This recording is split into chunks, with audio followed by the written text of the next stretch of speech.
Well, this church leader tool is pretty exciting. This is something new. I'm going to do an interview for this church leader tool, and that's with Alex McCaig, and he's got some great stuff to share this morning. So I've entitled this church leader tool, Lessons Learned from a Disaster Mission Trip. And Alex, would you please say a little bit more about what that title means? Well, it's kind of a bit of a double entendre, but every year when there's no youth gathering, our youth group has a mission trip, and we typically go to West Virginia to build homes with Habitat for Humanity.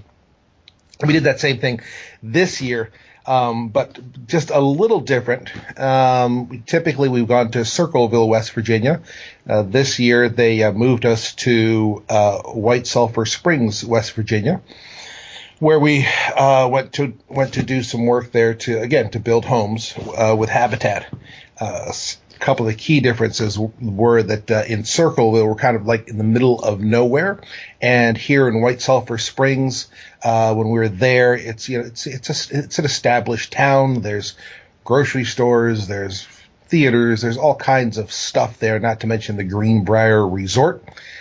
So that took a little getting used to, but that was our mission. We were there. There was a community there that was being built specifically of Habitat homes, very nearby, and then about probably 30 minutes away was another home the kids were working on that was just that they were working on the foundation of, and so that was the intent of the trip.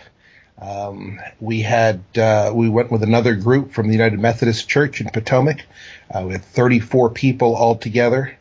And to tell you the truth, beginning on Monday, it looked like they had work for about 20 people, not 34. And then we battled weather. Tuesday it was raining. So they only had work for about 10 folks that day that could be done interior-wise. Good day of work on Wednesday. Thursday came along, and it was raining, but they said they're going to work through the rain anyways, and folks were working in the rain, been doing foundation work. Had some folks working in the Habitat Restore, which is a retail store that they've got.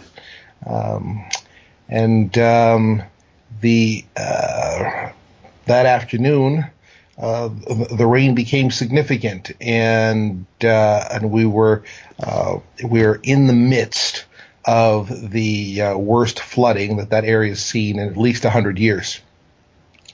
And it was interesting. We spent some time prior to that. We're just wondering, oh my gosh, are we wasting our time here?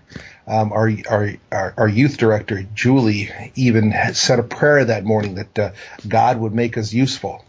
As it turned out, where we were staying in White Sulphur Springs was their Civic Center, which also served as their Red Cross Disaster Relief Center. At about 5 o'clock, we got a call from the Civic Center folks saying that they were going to open up the gym in this Civic Center to start accepting people because the flooding had gotten so bad. So wow, that prayer was absolutely answered. Oh my goodness! And even at that point, we didn't even know how that prayer was going to be answered. In that, it was raining. One of the kids came in and said, "Hey, you should see the creek," because there was a creek next door to where we were that was really just a creek, and it had swollen. It was now about an 10 feet. 8 or 10 feet higher than it was, about 18, 20 feet wide, a rushing river. So we all kind of ran out to take a look at it. And when we did, wow, look at all this. And then next thing you knew, there was cars floating by. When a house floated by and crumbled as it intersected a bridge, we knew things were really bad. So we ended up going back to the center, gathering the kids together, and it was shortly after that we got the notification from from the folks that at the Civic Center who had asked us to help get things set up for the Red Cross. That while this was the Red Cross Relief Center, all the entrances and exits to White Sulphur Spring were washed out. And so while people were coming to the Relief Center, the Red Cross couldn't get there. So it was at that point that our mission changed. I gathered the kids together and had a discussion with them that our mission is now that we are no longer Habitat for Humanity. We are now the Red Cross. And so we spent the evening feeding, clothing, sheltering about 150 people that night. Wow. Alex, I'm a big believer in that a lot of ministry is just showing up, and that is absolutely true of you guys. Yeah, I got to tell you, even the just showing up part. I mean, it was one of those things where you're just as I said before, you're questioning, why are we here? You know, as with we've done this so many times, I've got a plan set up. When we do these things, all the plans are in place, all the people are in place, we're ready to go. There's just not a whole heck of a lot of go to. And so you're kind of like, well, we'll do the best we can. But yeah, one of the Civic Center workers there had commented that they were so lucky that we were there, because if we weren't there, who would have been there? So what did you and the other adults and the kids end up doing? Well, again, it's just amazing is that night we were set up already that evening to feed not only ourselves, but we invited the Habitat families and the Habitat workers to come and eat with us. And so we'd already kind of set things up to feed more than we normally would. We didn't realize how many more we'd be feeding, so we ended up keeping the kitchen open till about 10:30, 11 o'clock at night. Just feeding people as they came in, and we kept it open as long as we could until we lost power, we lost gas, we lost water. At that point, all right, now it's peanut butter and jelly, guys. Wow. And we'd set up cots. We were fighting in the water to keep the Civic Center from flooding because there was so much water running in and out of the center. And I guess this really speaks to just showing up. Some of those most valuable things that I saw the kids doing, not only just physically, helping people and there are a lot of it's okay, we're ELCA, our Shepherd T-shirts out there in West Virginia these days because folks need clothes, the kids offered those up. They needed blankets and sleeping bags, so on and so forth. But the just showing up part, I think we had a lot of kids that just sat and engaged with the people that came in, and listened to their stories and helped to comfort them and let them talk about it. So it was, I think that was a unique thing that was provided by having kids there. That were maybe not as threatening or scary as adults running around. Wow, pretty amazing stuff. So, and kudos just for even for having the trip planned in the first place. Just that I think there's a lot of congregations that talk about it or think about it, but you guys were there. So, what leadership lessons? What did you gain from the trip? I'm sure there's tons. Yeah. So the very first thing is because thinking about that was surrounding yourself with good people. Of course, when we had our terrific chaperones that were there, when we set this out, we're looking for folks to chaperone the kids, and of course the mission was to build homes. the architecture, the folks that were there were certainly not planned by me. But it just so happened we had a trauma nurse as one of our chaperones, and she was indeed the point of the spear when as people started coming in and intake of people, because there were a lot of folks that were in need of medical attention, people that came in with oxygen, people that came in with different ailments and this type of a thing, and she was critical. Once even the emergency crews could get the EMT, there were some EMTs that were in White Sulphur Springs that were bringing people to the shelter, and she was triaging. And then eventually later in the evening, we got some doctors that came in, and she was able to guide them into what to do. We had our youth director, Julie Legnard. She did a great job in the midst of this to stop us and put us into prayer, to pray for the people and pray for us and give us time to know that God was with us while we were there. I had another chaperone, Jeff Schultz, who's all about relationships. He went around. He could probably give you stories not only of the kids, the chaperones, the workers, but the people that were there, and that he was engaging with all those folks. And then I had another guy that was with us, Jim, who is which is, I think every team needs a guy like Jim, and he is what I call a utility player. You can put him, he may not be an expert at any one thing, but you can put him into anything and he'll get the job done. And then the kids, they were just fantastic. To tell you the truth, at first, I had to have a little discussion with them to begin with. They were in this world of social media. As the flood was going on, they were taking pictures and, Instagramming and Facebooking and texting, and we started to get calls from parents of concern. So I had to kind of bring them in and tell them, first off, you guys need to get out of your own heads. You need to get a hold of your parents, tell them that you're in the safest place possible, and I need you to get out of your own heads and start looking at the people that have real problems. Because as of right now, you've got no problems.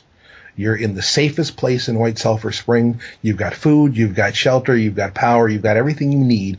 We need to take care of these folks. And so I think that surrounding yourself with good people, I think having a plan allows you that if the plans change, you just need to redirect it. So in this case, we had all the infrastructure to build homes. When the mission changed to disaster relief, we just needed to shift our focus. And I think that's probably the last thing, was just making sure everybody's on the same page. We all know the mission, and we're all going in the same direction. Wow, great stuff. Great stuff. And really, I think, kind of getting out of your own head. One of the things that I'm a big believer in is that leadership isn't as much taught as caught. That it's very situational. It's, one of those things that you're in the experience and then you have a chance to mentor and learn from it. And it sounds like you really did that with the kids and the adults, to say, you just kind of pay attention to what's here and see the opportunity to serve and give to those who are coming in. Yeah, and I'll tell you, I just had this discussion last Sunday with one of the moms of one of the kids that went, and for me, it was a struggle to whether or not to allow this person to go. And the reason for the struggle is that she had indicated that she really wasn't interested in going on this mission trip at all. She was only going because her mother was making her. Because this thing about building houses, and she didn't really know a lot of the folks that were going anyways, but her mom really wanted her to go. And I'm like, well, that's no reason to go on these things. But I had a discussion. She came back later. She says, no, I do want to go. And she went, and she was fine. as far as the building went and so on and so forth.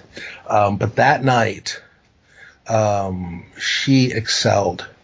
She was one of the young ladies that was there, that was engaged with the people as they came in, and was just there to hold hands and talk and listen and pray.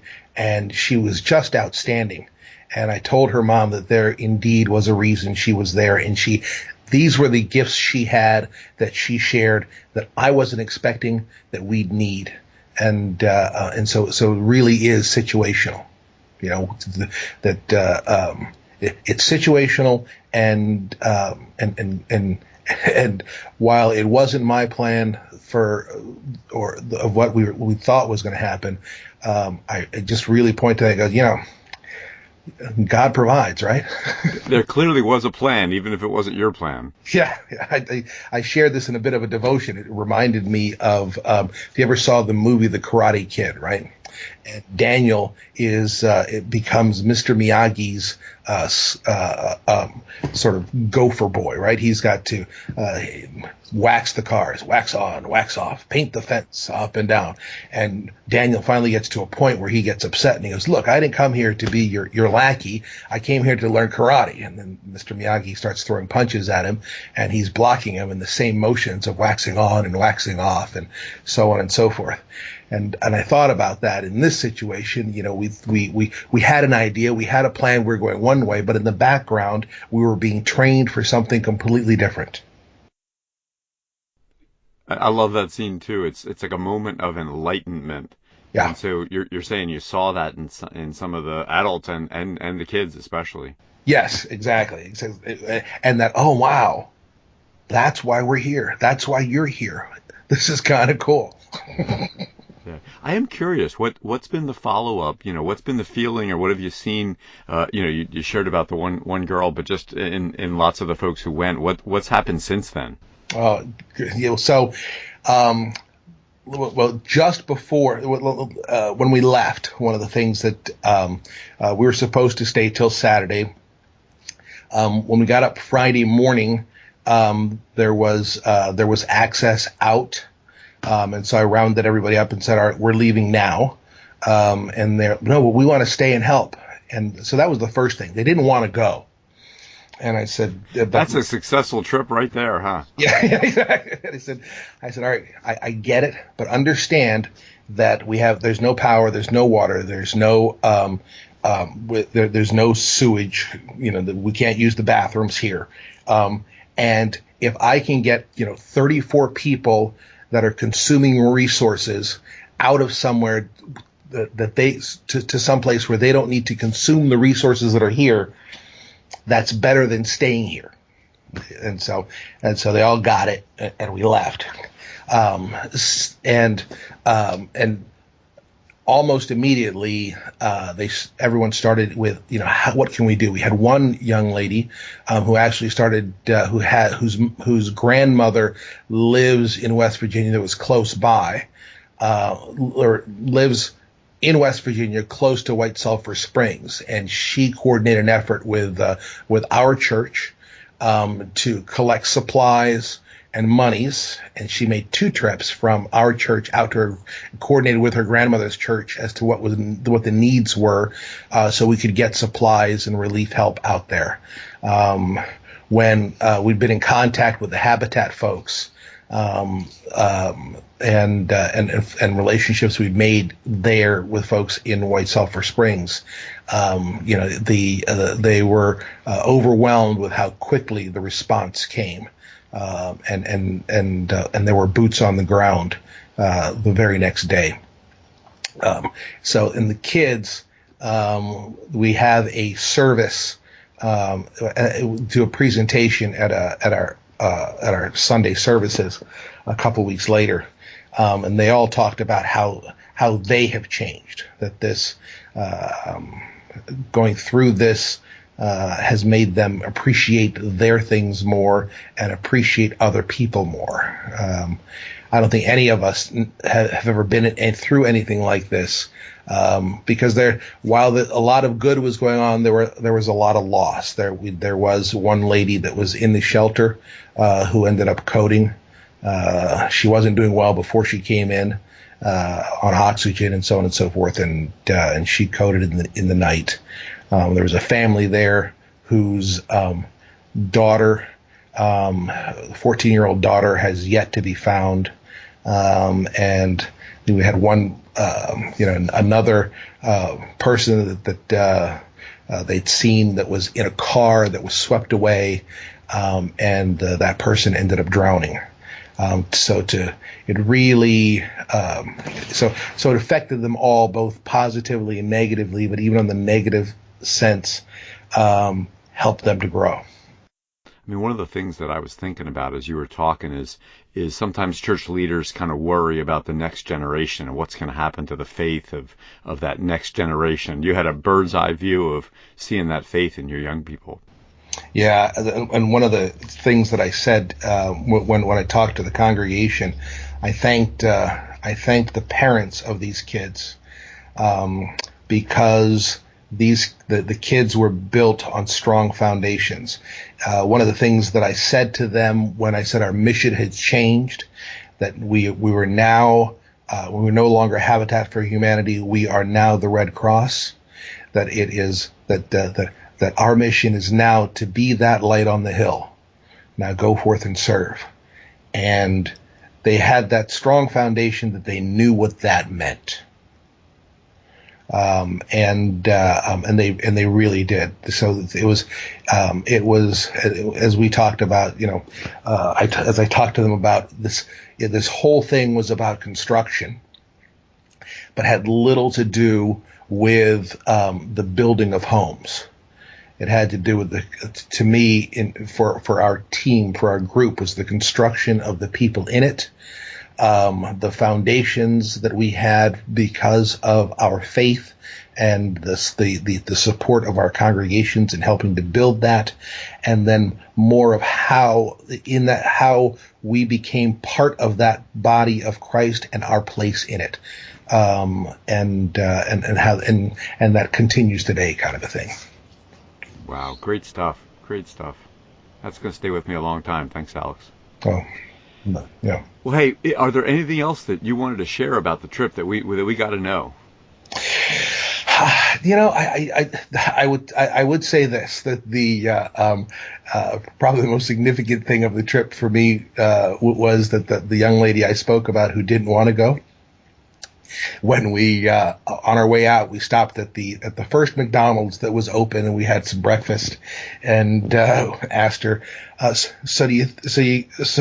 you going to come again next year? And she says, oh yeah, I'm coming next year. I don't think it'll be as exciting.